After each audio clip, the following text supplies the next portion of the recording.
Jill, would you come up here real quick, please? She hates this about this politics stuff. I gotta walk around a little bit. I get a little antsy, so I can't just stand in one spot the whole time. So, sorry. So I've learned through this political stuff that, especially when we got in the race last year, and now this recall stuff, that if your family doesn't agree, don't get involved in this stuff. It's too much. Yeah, you too. Thanks, Aunt Terry. You're awesome. And so she stuck by me all of last year with this campaign stuff, and now I'll talk about this in a minute, about this recall stuff going on. And there's a lot about this recall that's uncomfortable. It's not always fun. It does impact you both professionally and personally at home. So I bring her up here just to say, man, even when I'm down in the dumps sometimes or worried about stuff with this recall, she's there to lift me back up, and then vice versa. I could not do this without her, so thank you so much.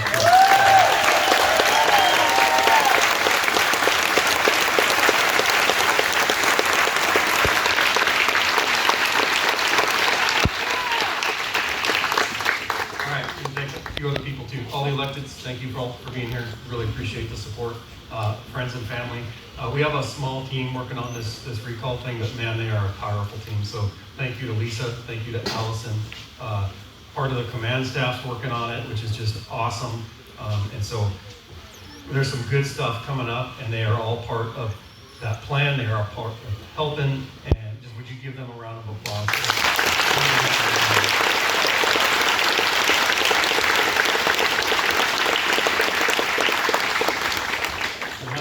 The Ortega's place out here to be authorized.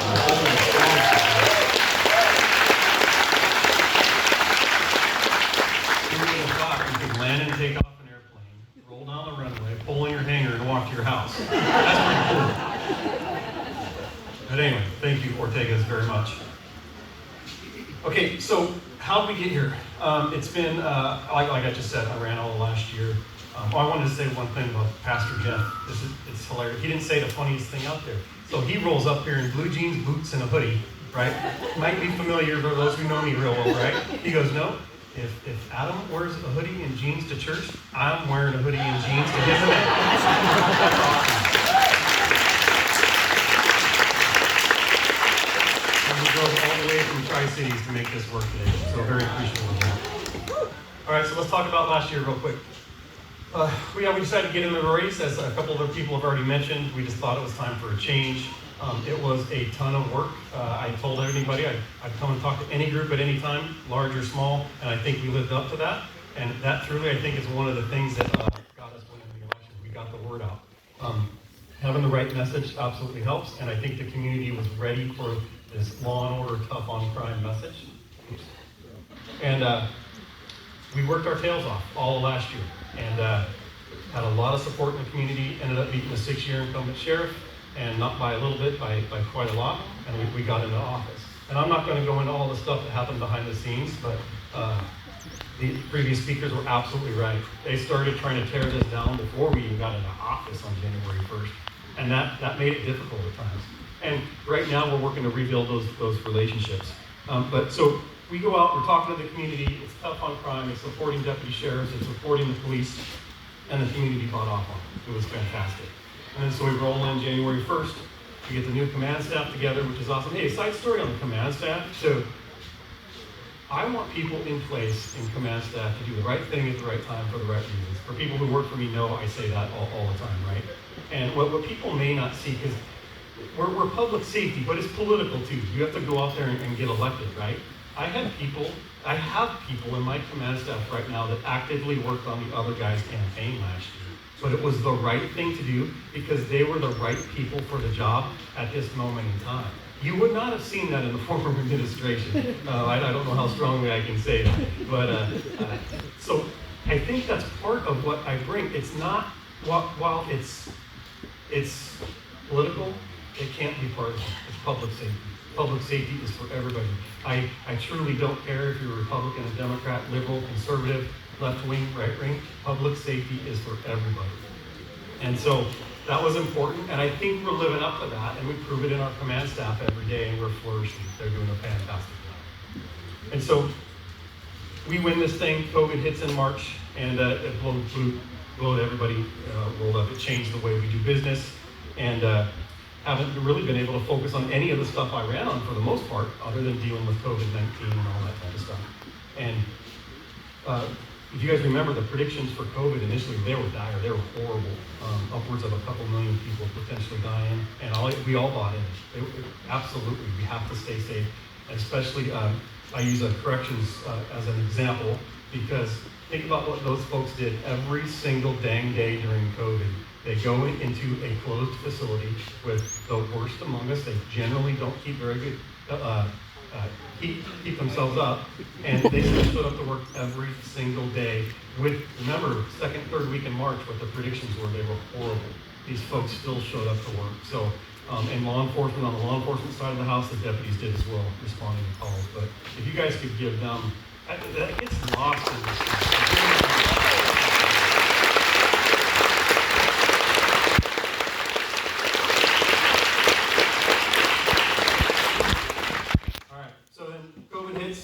And everybody's buying in, everybody wants to stay safe, there's no doubt.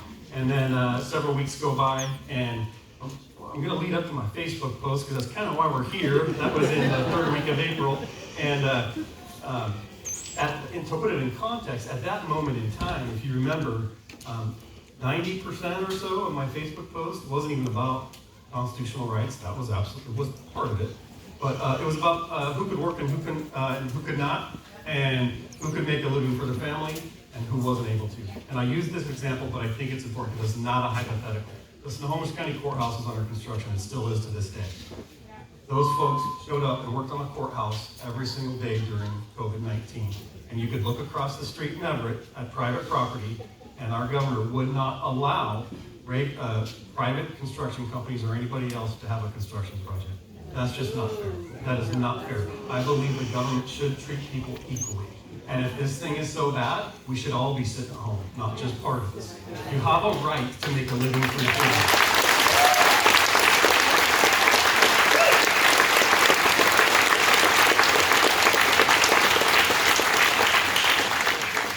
So that was frustrating. I'll be honest, my Facebook post, I spent a few weeks on it. I had other people looking at it. And I kind of held it because I wanted to give this governor the benefit of the doubt. We're in strange times. No leader at any level can be perfect all the time. You can't expect perfection, okay? But you gotta expect that there's some logic behind their decision making. And the other example I use, which might even be more blatant than the first, is that pot shops have been open every single day during COVID. I mean, come on, you guys, really, right? You got a guy that owns a construction business that might go dig earth somewhere in a field, right? But that's how he makes a living for his family. That's not okay. But pot shops are open for recreational marijuana. Come on, give me a break. So anyway, I got fed up. And the governor called a special press conference, and he was giving them like once a week at a time. This wasn't a scheduled one, this was a special one. And he was under a ton of pressure from the building industry for the construction stuff. And I'm like, this is the one, he's going to at least ease up a little bit. We're going to get on that path. I was looking for a glimmer of hope, a glimmer of inspiration, anything, right? And it just didn't happen. It didn't happen.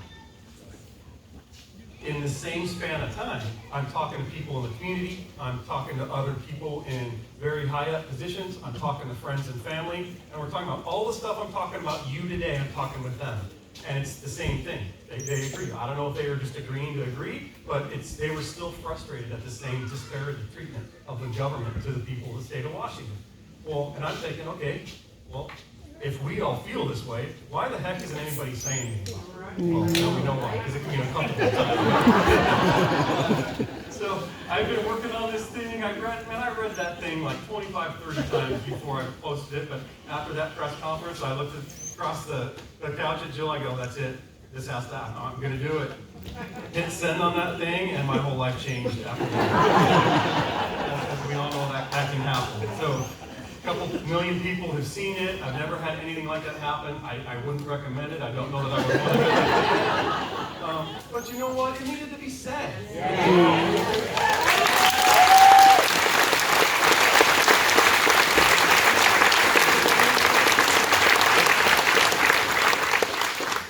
So we're here at, people call it controversial. I don't think it was controversial, especially if you sit down and read the whole thing. Was it provocative? Oh yeah, it was absolutely provocative.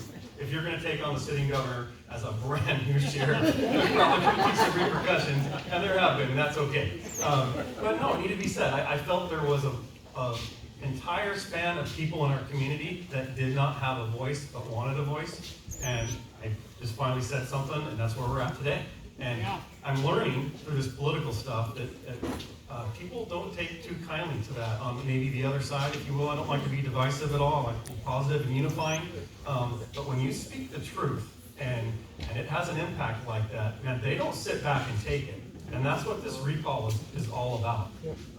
Vince went into a little bit about the recall folks, and these are the same folks that want to defund the police. And there was a Herald article just about last Friday, I think, and that was one of the headlines that Sheriff Fortney says it's the same people as defund the police. And the comments were a little crazy on social media saying, hey, you can't align one with the other. And just wait, you guys, because we are. I have pictures to prove it. So when you hold a protest at the Snohomish County Courthouse to defund the Snohomish County Sheriff's Office, and I can look out my office window and see the lead recall attorney, speaking at the protest to defund the Snohomish County Sheriff's Office, you're dang right I'm going to link the two. They are the same.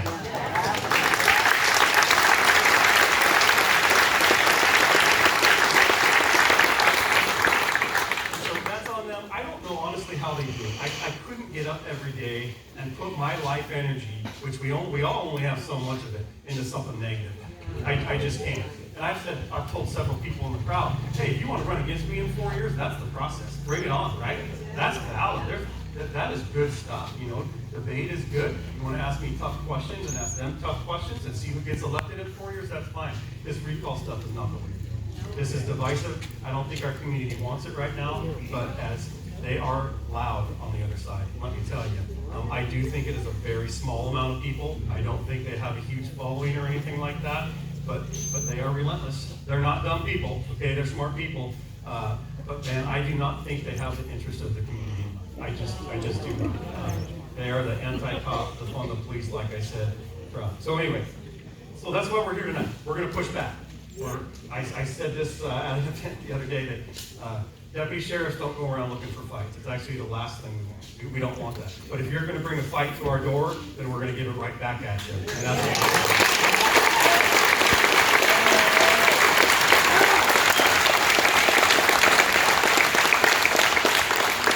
we cannot let a small group of people in our community, which I would say is just a very small portion, we can't let them overturn an actual election of November of last year.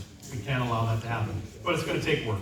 And I got to tell you, it's just this last 3 weeks as we've been planning this event and getting ready to ramp up this recall, fight this recall thing. It's exhausting, you guys. And I'm going to need everybody's help in this room and then a lot more. That's real when we ask you to, share things on social media and things like that. That stuff is impactful. It's really impactful.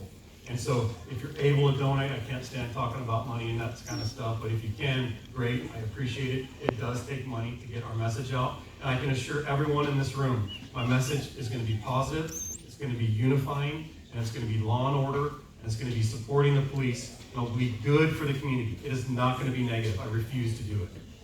So.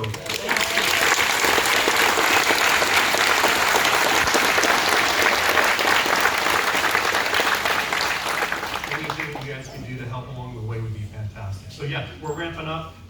Bill and I had no idea we'd be holding events like this literally 8 months after taking office and working all of 2019 campaigning and doing things like that. But we're going to do it. We are all in. I am not going anywhere. And so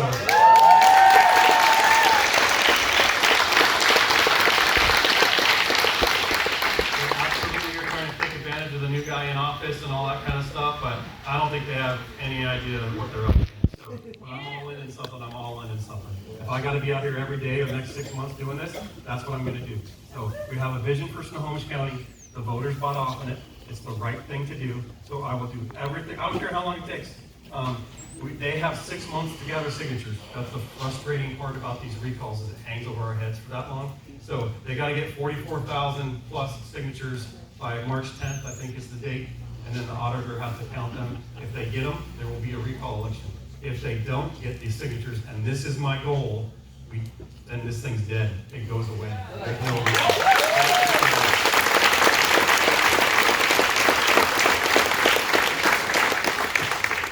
a couple supporters at an event earlier this week wanted to come up and sign our petition at the booth. We're like, no, you don't want to sign the petition. We don't have one. They have one. So, and the only one out there gathering signatures is the other side. So just help get the word out. Don't sign that thing, friends and family. And listen, and I truly mean this. I said this all of last year. If you have a small neighborhood group, a large group, section, they can be my distractors. I truly don't care. I will come in front of any audience. I will answer questions about what the police do, why we do it, my vision for Snohomish County. I will come out. So if you have a group, large or small, we're willing to do that because they are pushing a false narrative out there, and we are going to have to push back. That's what we're going to spend the next 6 months doing. So.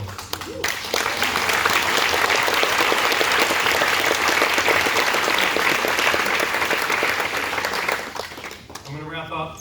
Thank you guys. I can't do this without you. I can't thank you enough for coming out here on a Saturday afternoon to fight this recall thing. You guys are great. I appreciate the support. Thank you to Kirby. I have literally been listening to Kirby on the radio since the mid-90s when I was in the Navy.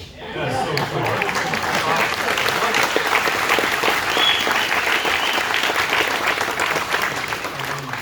In my garage the other day that had 570 kVA Kirby Wilbur 9 to midnight. That was a long time ago. Yeah. All right. Well, thank you, Kirby. Thank you for all the speakers. Thank you for being here. I'm going to stick around as long as it takes. We got a booth over here. If you want to donate or anything like that, sign up to volunteer. We'd be happy to have you. But thank you guys so much. This is a fantastic kickoff to fight this recall. Yeah.